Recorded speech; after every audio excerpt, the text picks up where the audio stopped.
Good evening, mga kababayan ko at mga kaibigan ko at lalo't higit sa mga born-again Christians na mga kapatid ko kay Jesus. Kumusta naman po ang buhay-buhay? Okay, someone told me to please, sabi niya, pakilagay naman po kung ito po ay re-upload or bagong record, no? Nakare-record lang daw. Sabi ko naman sa isip ko, babatiin ko siya, no? So salamat sa yung concern, pero kasi alam mo, as a vlogger din naman, no, gusto ko kasi yung mga old mga vlogs ko actually ay nakakalkal ko lang doon sa mga dating ginagamit ko mga devices, no. Talagang gusto ko pa rin silang i-re-upload dahil naniniwala ako. Alam niyo po ba, hindi lang po ako vlogger na nagre-record dito at ako ang ginagamit ni Lord sa pagsasalita. Siyempre, alam naman po natin yan, no? Pero, hindi niyo po ba alam, pinapakinggan ko po yung mga mensahe. Kasi nagugulat po ako, halimbawa, ito, let me give you an instance. Just like this very, tawag dito, significant, natin, no? Yung significant niya talaga sa nangyayari ngayon. Ito ay recorded ko 2022. Then when I listen to it, ang daming revelations na nagpop-up sa akin. Samantalang when I recorded it, I remember I was at the back of our yard. Nirecord ko lang po siya na parang, I think it was recorded December 2022. Nung pinakinggan ko, ako ay na-amaze. Ang daming revelation ng Lord. Kaya sa akin po, bilang hindi lang po ako hindi po ako naghahangad ng kumita rito or what. Kasi ang pinakapuso ko po talaga when I make, for some, 2 taon na rin po ito when I made this channel, no? Daily Good Vibes. Ang Daily Good Vibes po talaga, yan ang in-impress ng Lord sa akin na maging titulo nito. And I think meron po itong mga kaparehong names names actually dito sa YouTube. Pero I don't care, I don't mind. Ito ang binigay ng Lord na pangalan nitong channel na to. Kaya ganon. At yung mga dati ko pang mga recorded materials, nire-upload ko po kasi naniniwala po ako doon. Ito po ay ginagamit pa rin ng Panginoon. Hindi po pwede kasi dito po sa YouTube, I believe there are some videos that was recorded before, tapos uploaded before, natatabunan po eh. So, pag natatabunan po, ayaw ko naman tabunan ng salita ng Diyos. Ayaw ko naman tabunan yung mga revelation ng Diyos ni Lord Jesus sa akin. So, gusto ko siyang because laging fresh yan. Hindi po yan yung parang naluma and all that.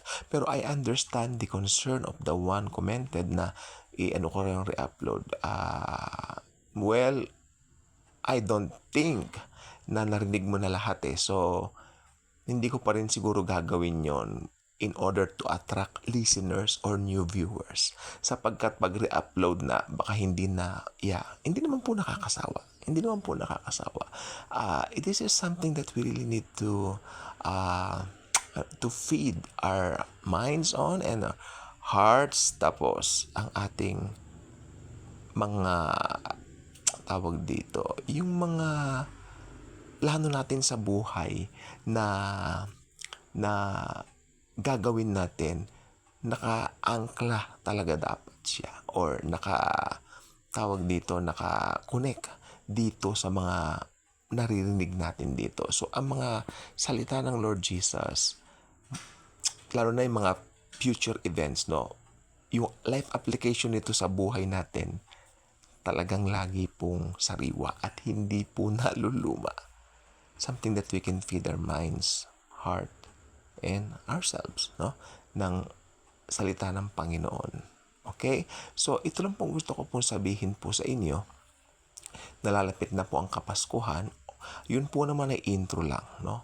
Pero ang pinaka-main topic ko lang po ngayon gabi is very simple regarding the baby that was born 2,000 years ago in a stable. Pag sinabi mong stable, it is something na napakabaho, nakakadiri, mga dumi ng hayop na aamoy mo, sabsaban, no? Belen, kung tawagin, At ito po ay lugar na kung saan yun lamang ang tanging lugar para manganak si Maria. Dahil ang mga, alam niyo po, census po noon. And the Caesar ordered, no, na magpatala yung mga sa kanya-kanya ng mga, alam naman yung mga lugar nila, di ba? And talagang nakaprophesy po talaga na si Jesus ipapanganak sa Bethlehem. Dahil doon inabutan si Mary habang nagpapatala si Jose.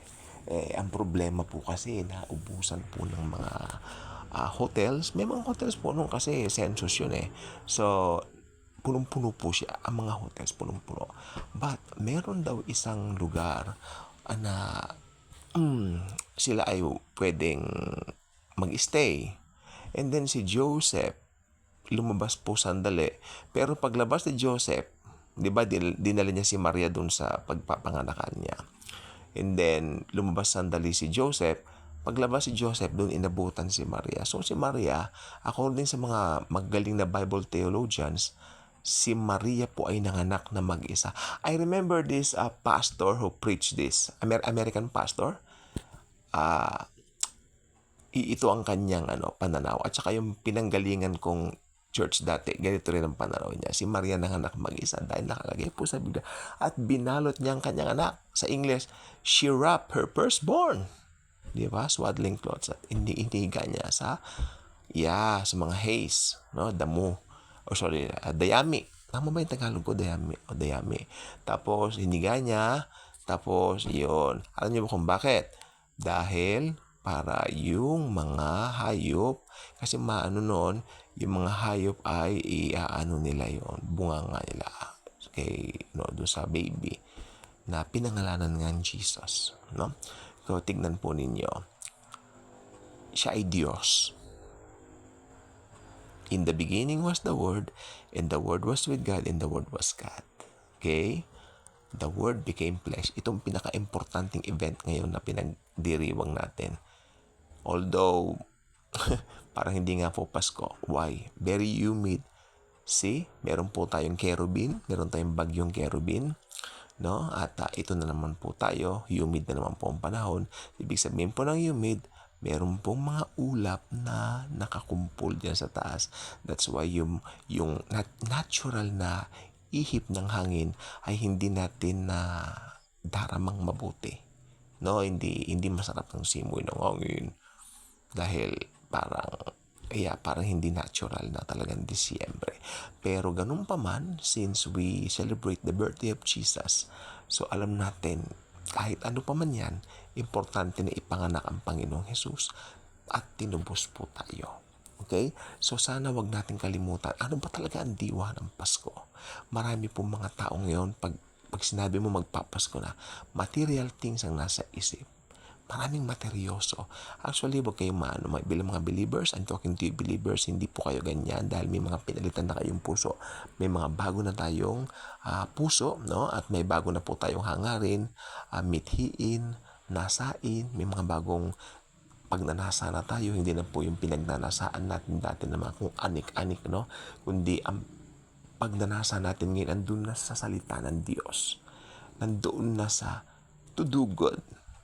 Dahil tayo ay prepare to do good works. Hindi po nagliligtas ang good works, but we are being prepared by the Lord Jesus Christ to do good works. The Lord Jesus Christ, even though He is God, the Creator of the universe, pinili niyang ipanganak sa ganung paraan o ganung lugar dahil siya ay naging mahirap para tayo yumaman. Okay? Si Jesus po ay naging mahirap para yung kanyang kahirapan, okay, sa atin naman ay maging kayamanan. Ganun po si Lord Jesus. Jesus is the Savior of the whole world. Do you know the meaning of the name of Jesus? Yung Jesus po, ang ibig sabihin niyan, Savior. Okay? Salvation. Yes, ibig sabihin, lagi niya tayong nililigtas. Lagi niya tayong... Of course, yung salvation ng kaluluwa natin, it's a once and for all na nangyari, no? Pero yung sa araw-araw, nililigtas pa rin niya tayo. Sa mga pangyayari sa buhay natin, yung mga kinatatakutan natin, nililigtas tayo. Kaya kung ikaw natatakot ka, lesson po sa akin to. I know what I'm talking about. I experienced this several months back. At aminin ko, inabutan ako ng takot. But, yes, the Lord Jesus Christ is so good. Okay? At doon lang po sa salita niya, doon tayo nanangan. Doon lang po ako nanangan. Yung mga pangako niya. Promises of the Lord Jesus Christ in the Bible are so very, very powerful. Ang gagawin mo lang, paniwalaan mo, i-claim mo, angkinin mo, mangyayari po talaga yung mga bagay na gusto mo. Ibig sabihin, desire mo. Halimbawa, Lord, natatakot po ako, baka may mangyaring masama. I-claim mo, in Jesus' name, walang mangyayaring masama sa akin. Okay? In Jesus' name, hindi mangyayari yung kinatatakutan ko. Then, later on, ipaparealize ng Panginoon sa'yo. Ni Lord Jesus sa'yo, paparealize niya. Anak, hindi kita papabayaan kahit kailan naman. Naranasan ko po kasi yan. So, ang kabutihan ng Panginoon, huwag nating kalilimutan. Kung nakaranas ka na ng kabutihan ng Panginoon ng mga nakaraang panahon, bakit ngayon pag may nangyayari sa'yo, kinakabahan, natatakot ka pa rin? Which is normal. The Lord Jesus understands you. Pero, how about sa sarili mo? I-practice mo na, hindi ako pinabayaan ng Lord noon. Mas lalong hindi niya ako papabayaan ngayon.